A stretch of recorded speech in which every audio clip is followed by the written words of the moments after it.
Greetings and welcome to week 6 of APH 503, teaching urban, economic, and population issues. This is going to be a great week. Let me tell you why. First of all, we're going to look at change on the Steppe, S-T-E-P-P-E, the Steppe ecoregion of the world, or Great Plains or grasslands. And specifically, we're going to look at a body of literature around what the Poppers proposed a generation ago called the Buffalo Commons. We're going to talk about concepts of the Buffalo Commons and environmental consequences of Great Plains steppe development and urbanization and agribusiness. And we're going to talk about the reasons for the Great Plains increase and decrease of population over time and the implications that it has environmentally and socially. Now, in our hands-on component of the course, we're going to look at 3 different tools that I think are wonderful, and I think you'll be able to use them in the future. First of all, we're going to look at something called the Urban Observatory.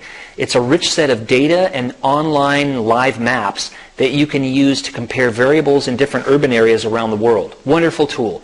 We're also going to look at something called the Change Matters Viewer, where it lets us look at Landsat satellite imagery going way back to the 1970s to the current time, so we can look at all sorts of change from natural causes and also human causes over time.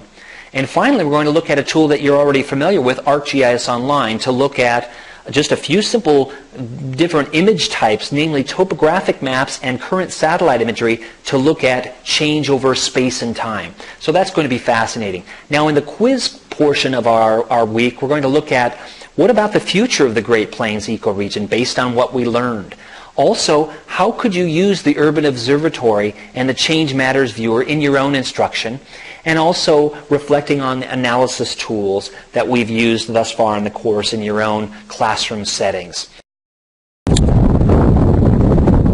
Take a look at this landscape in Southern California that's rapidly becoming urbanized.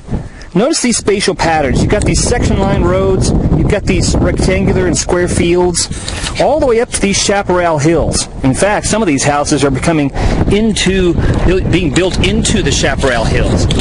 So what we're going to do this week is something really important. We're going to talk about urban forms, how they come to be, how they're shaped over time, why cities are located where they are, and, in keeping with the themes of our course, we're going to talk about what kinds of geotechnology tools you can use in the classroom to help your students really understand the changing nature of cities and why cities are so important to the 21st century in terms of commerce, transportation, culture, population, demographics, and so on. And in terms of human-environment interaction, how cities are really critical to the overall environmental condition of a planet, and also how natural hazards and the environment affect people in cities. So we're going to be exploring urban forms.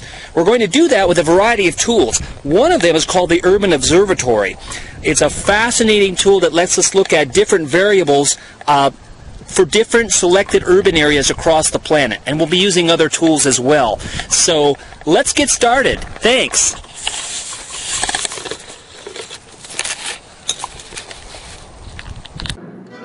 So it's going to be a great week. Week 6, teaching urban, economic, and population issues.